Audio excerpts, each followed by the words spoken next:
नमस्कार सर्वांना, मी अक्षय पुन्हा एकदा माझ्या नवीन व्लॉगमध्ये तुम्हा सर्वांचं स्वागत करते। तर आज सोमवार आहे आणि आता सकाळचे ऑलमोस्ट आता 7:45 वाजलेले आहेत। तर नेहमीप्रमाणे रुटीन सुरू झालेलं आहे। 6:45ला आर्विक स्कूलला गेलेला आहे आणि आज आहे गौरीचा औसा, कारण काल गौरीचं आगमन झालेलं आहे।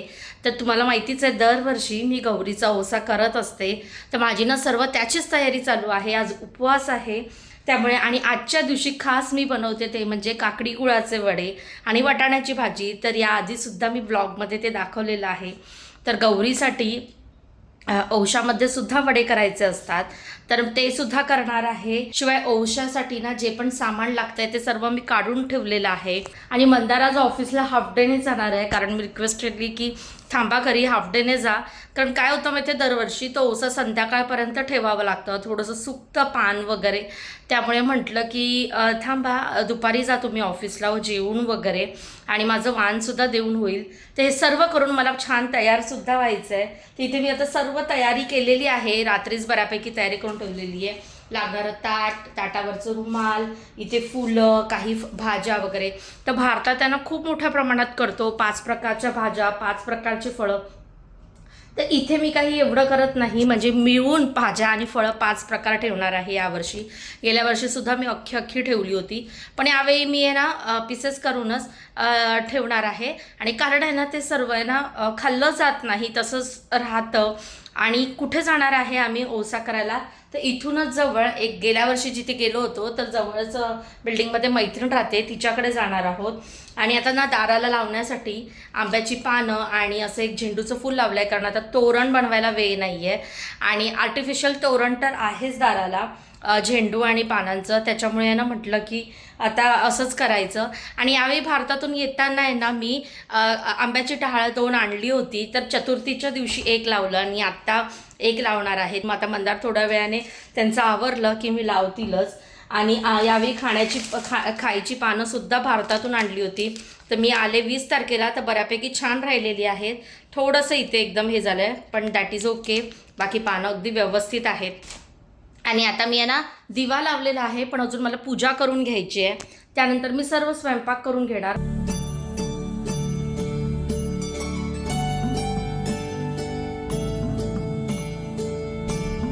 आणि आत्ता वाजलेले आहेत 8।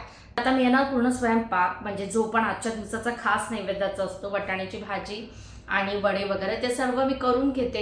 पूजेची तयारीसुद्धा करते आणि मग तयारी करणार आहे स्वतःची, मस्त तयार होणार आहे। भारतातून आणखी एक साडी आणलेली आहे, तर ती नेसणार आहे। तर आता स्वयंपाकामध्ये ना वाटाण्याची भाजी इथे झालेली आहे, साबुदाण्याची खिचडीसुद्धा झालेली आहे। त्यामुळे देवाला ना पहिल्यांदा साबुदाण्याची खिचडीचा नैवेद्य दाखवलेला आहे, म्हणजे जे सुद्धा आपण घरामध्ये बनवतो ना या दिवसामध्ये ते सर्व देवापुढे ठेवलं पाहिजे। आणि आपण जे जे खाणार आहोत ते बाप्पा घरामध्ये असताना त्याला दिलंच पाहिजे, त्याचे हे दिवस आहेत। इथे मस्त अशी साबुदाण्याची खिचडी झालेली आहे।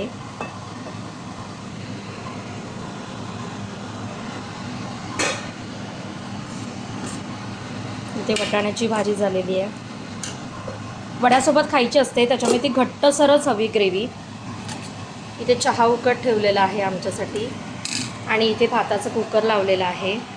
आणि हे काकडी गुळाचं पाणी आहे ना मी कालच करून ठेवलं होतं, ह्याला थोडंसं गरम करते हलकंसं, म्हणजे याच्यातला थंडपणा निघून जाईल।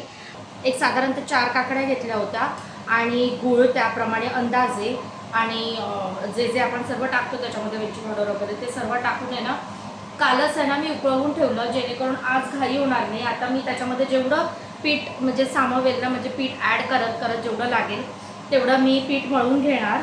बऱ्याच जणांना माहिती असेल गौरीचे जेवढे आपण औसाचे पान बनवतो त्या प्रत्येकामध्ये एक एक पदार्थ ठेवावाच लागतो, आणि त्याच्यामध्ये एक आपल्या घरच्या देवाऱ्यामध्ये 1 वाण ठेवायचं, आपण ज्या घरामध्ये गणपती गौरीसाठी जाणार आहोत तिथे ठेवायचं, त्याच्यानंतर आपल्या नवऱ्याला 1 वाण द्यायचं असतं, आणि ज्या पण आपण सवाष्णी एकमेकांना मग देवाणघेवाण करायची असते। तर असं सर्व वाण तयार करायचं आहे। ती तयारी मी कशी करणार आहे ते सुद्धा मी दाखवणार आहे, गेल्या वर्षीसुद्धा दाखवलं होतं। इथे मी आहे ना पहिल्यांदा तांदळाचं एवढं पीठ घेतलेलं आहे, अंदाजे घेतलेलं आहे, आणि जेवढं मावेल ना यामध्ये तसं मी ते मळत जाईल, पीठ ॲड करत जाणार। मी गेल्या वेळी सुद्धा हे करताना शेअर केलं होतं की कोकणामध्ये याला बरेच नावाने म्हटलं जातं. कोणी तवसाचे वडे म्हणतं, कोणी काकडी गुळाचे वडे म्हणतं, आणखी काय काय. जसा प्रदेश बदलतो तसा भाषा बदलते आणि पदार्थांची नावं देखील. या कोकणातला अगदी खास पदार्थ आहे आजच्या दिवशी केला जाणारा, तो म्हणजे गौरीच्या ओवशासाठी. आणि आमच्याकडे गणपतीला आजच्या दिवशी खूप लगबग असायची त्या वड्यांची. घरातल्या सगळ्यांना आवडायचा. आजचा मेनू असतो ना तो खूप आवडायचा. आणि आई दरवर्षी पहिल्यांदा स्वतः तयार व्हायची पटापट साडी. आईचं काम कसं फास्ट असतं एकदम सगळ्यांच्या आयांचं. पटापट स्वतः साडी गुंडाळायची, तयार व्हायची आणि पूजेसाठी आम्हाला सगळ्यांच्या पूजेसाठी छोटे छोटे वडे तयार करून ठेवायची. आणि मग त्यानंतर आम्ही मस्त मात्र आमच्या सगळ्यांची सूप तयार करायचो ओसायचे आणि मग तयार व्हायला जायचो मस्त साडी नेसून. म्हणजे तेपर्यंत आईने वडे केलेले असायचे, सूप तयार झालेले असायचे आमचे. सगळ्यांच्या तयाऱ्या झाल्या की गौरीला ओसा करून यायचो. मग प्रत्येक जण आपल्या नवऱ्यांना ओसा द्यायचो, गणपतीजवळ ठेवायचो असं सगळं. आणि मग उपवास सोडायचो दुपारचा. तर इथे ना मी आता एवढं पीठ बरोबर हे झालेलं आहे, एवढं राहिलेलं आहे ना ते मी ठेवते. कारण संध्याकाळी मी पुन्हा फ्राय करेन ना त्यावेळी मग गरम गरम मला तेव्हाच्या तेव्हा पीठ मळून म्हणजे आता पीठ मळून फ्रीजमध्ये ठेवण्यापेक्षा संध्याकाळी, कारण हे पीठ आहे ना अगदी लगेच मळून होतं. अजिबात त्याला काहीच कष्ट नाही कारण नुसतं तांदळाचं पीठ असतं. तर असं पीठ दाखवते मी कसं झालंय. असं माळून झालेलं आहे आणि याचे ना मी आता थोड्या वेळाने वडे करेन. काय ना स्वयंपाक सर्व झालेला आहे आणि इथे आता वडे सुद्धा करून झालेले आहेत. आणि पूजेसाठी ना मी असे छोटे छोटे वडे केलेले आहेत. म्हणजे ते पानामध्ये राहतात कारण खाण्याचे पान कसे छोटे छोटे असतात. आणि जे पण आता फळ भाज्या ठेवायच्या ते मी पहिल्यांदा स्वच्छ धुते आणि मग कापून ठेवते पानामध्ये. कारण कसं आहे माझ्या कोणी जरी उचलून खाल्लं तरी ते स्वच्छ धुतलेले असतील, त्याच्यामुळे ना मी तसंच करते. तर इथे मी आहे ना भाज्यांमध्ये भोपळा आणि काकडी ठेवणार आहे. आता मी काढते सर्व आणि करायला घेते. चला.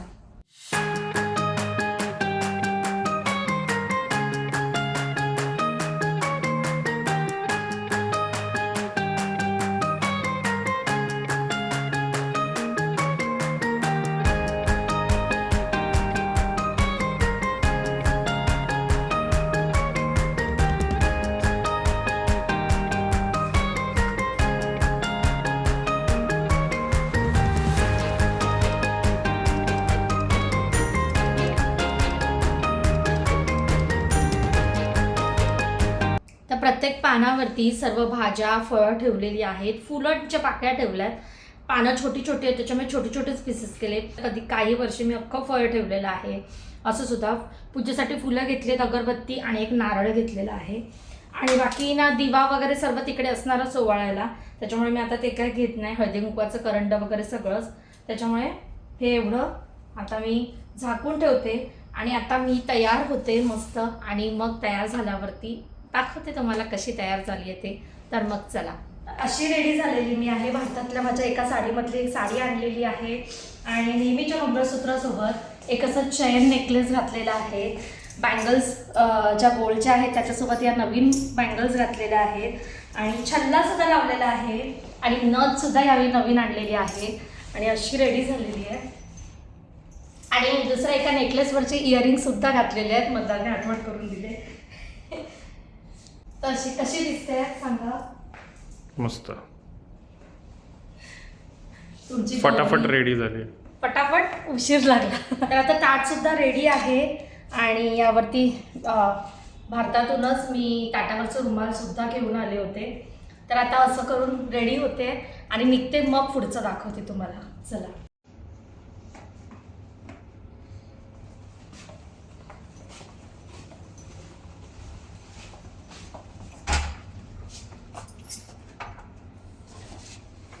दरवर्षीप्रमाणे आम्ही ओसा करायला चाललोय दोघी जोडीने, कारण आम्ही दोघी ठरलेल्या आहोत आणि नशिबाने दोघी एकाच बिल्डिंगमध्ये सोबत आहोत गौरी करणारा. नाहीतर एकट्याला जावं लागलं असतं. आणि जवळच भेटले गौरी, कारण इथे नॉर्मली गौरीसाठी म्हणजे पूजन करायला लगेच जवळ मिळणं अशक्य होतं. त्यामुळे सगळे बघतायत कुठे चाललाय त्या नटून थटून नथ घालून. नथ घातलीयस का की नेहमीप्रमाणे विसरली? नाही यावेळेला घातलीये. नेहमी खाली आल्यावर तिला आठवतं नथच नाही घातली. माझं सुद्धा खूप दीपिका सूप वगैरे घेऊन एकदम पारंपरिक. आता या बाजूला चाललोय, अगदी जवळच आहे, आमच्या बिल्डिंगच्या बॅक साईडलाच आहे. फ्लोअर नंबर बघते. सॅल्यूट आहे त्या सर्व लेडीजला ज्या दररोज साड्या नेसतात आणि स्पेशली आपल्या आया एवढ्या वर्षापासून साड्या नेसून किती काम करायच्या. आपली सवयच गेली आहे खरंच. आता तर चालता पण येत नाहीये. Yes you can come. आता आम्ही 4थ्या फ्लोअरला जातोय.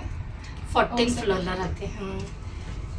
आज आम्ही दोघींनी ठरवलं होतं की ओसा झाला ना की आपण पार्कमध्ये जाऊ, छान फोटोशूट करू, एकमेकांचे सोबत काही फोटोज काढू. कारण असं साडी नेसून छान नटणं असं होतच नाही. परंतु इथे आता बाहेर इतकं ऊन आहे ना, त्यामुळे ते काही शक्य दिसत नाही आहे. पोहोचलेलो आहोत मैत्रिणीच्या घरी. ती मात्र घरी नसणार आहे कारण ती जॉबला जाते.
आईचा आशीर्वाद इथे घ्यायला मिळतो तुमच्या दुकानात.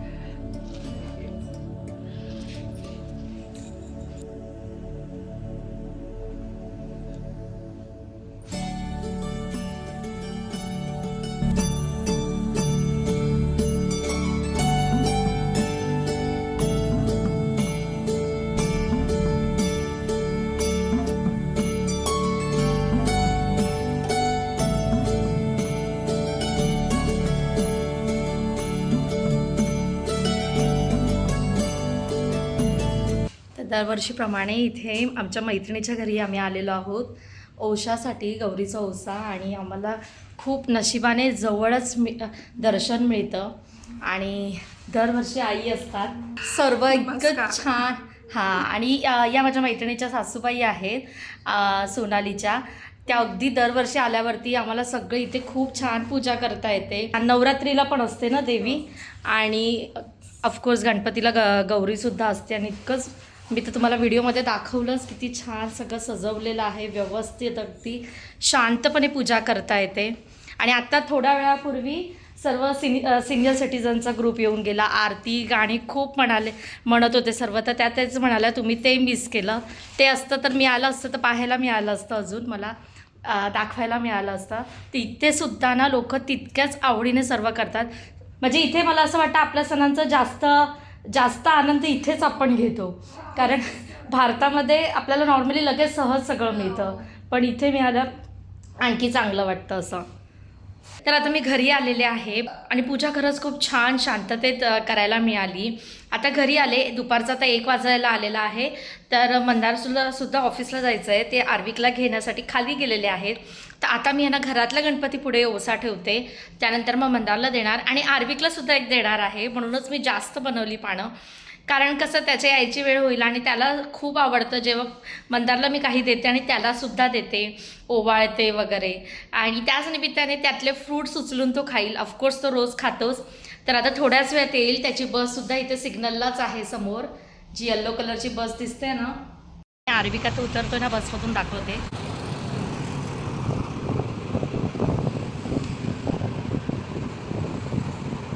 मंदार गेले पुढे त्याला घेण्यासाठी.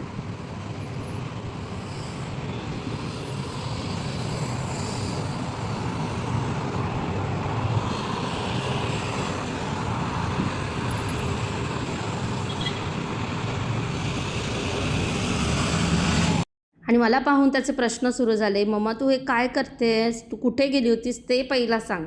माझ्या म्हणण्यावरती मंदारने हाफ डे घेतला आणि आता थोड्याच वेळात त्यांना जेवून तयारी करून ऑफिसला निघायचं आहे. कारण त्यांना ऑफिसवरून यायला 7:30-8 वाजतात. तेपर्यंत ओसाना तसाच राहतो आणि माझे फोटोसुद्धा काढायला कोणी नसतं, कारण सेल्फी काढून किती काढणार. त्यामुळे म्हटलं की थांबा, तू तुझ्या गल्ल्यातला कॉईन दे ना मला. आणि मी मगाशी सांगितल्याप्रमाणे जेव्हा पण मी मंदारला ओवाळते कोणत्याही सणाला, त्यांना काही देते, तर आरवीचं हट्ट असतो मम्मा मलासुद्धा, आणि मलासुद्धा आवडतंच त्याच्यासाठी करायला.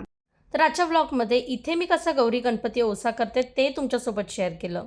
इथे राहत असताना बऱ्याचदा काय होतं, व्हॉट्सअप ग्रुपवर विचारावं लागतं की कोणाकडे गौरी आहेत का, जे आम्हाला अगदी जवळच्या अंतरावरती मिळालेलं आहे. आणि शिवाय सोबत एक मैत्रीणसुद्धा असते, त्यामुळे मला आणखी छान वाटतं. कसा वाटला आजचा व्लॉग मला कमेंटमध्ये नक्की सांगा. व्हिडिओ आवडला असेल तर लाईक करा, शेअर करा आणि सबस्क्राईब करा. पुन्हा भेटू, तेपर्यंत काळजी घ्या. बाय.